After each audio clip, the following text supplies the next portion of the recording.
In this video, we'll show you how to load in a new design and set it up for sewing. And also, this video takes advantage of installing several shortcuts on the right side custom button screen. And the shortcuts we've installed are from top to bottom here: read from the USB stick, center the design, trace, and we have other functions here, and then a forward and back button. So to read in a new design, take a USB stick, have a DST or a TAP design saved onto the USB stick, and insert it either onto the front port or any of the two ports on the right side. Press the read button, scroll through and find your design. Press to select your design. Wait till the complete message, hit OK. Finally escape back out to the home screen, and that design is now displayed on the front screen.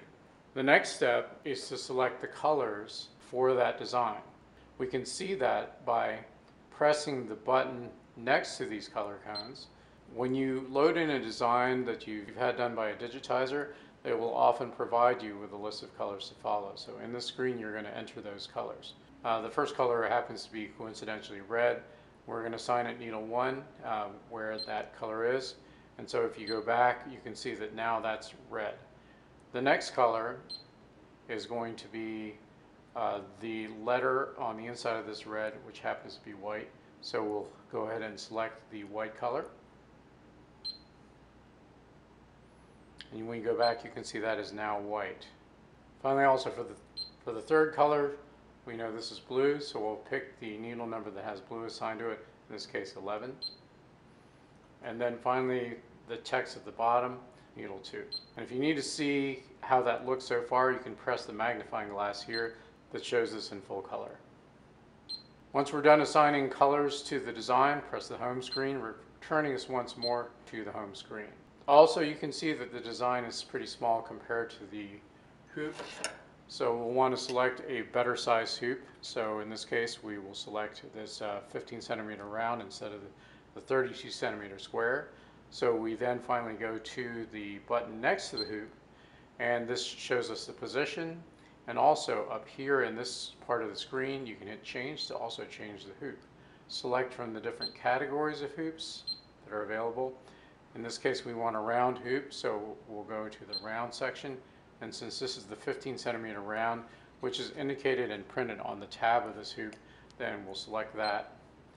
Escape back one level, and you can see that the hoop area is much smaller. The design can be positioned anywhere within the hoop, either by tapping, and you can see the design automatically moves to that position, or just hit center to center it in the middle of the field. Finally, return to the home screen, and you can see that the position is centered. The next thing you'll want to do is insert this hoop onto the machine properly, and on inserting that in the machine, you can also hit trace, again set up by the shortcuts that we did before we started this video, so that the machine will then perform a trace and let you visually verify the position of the design.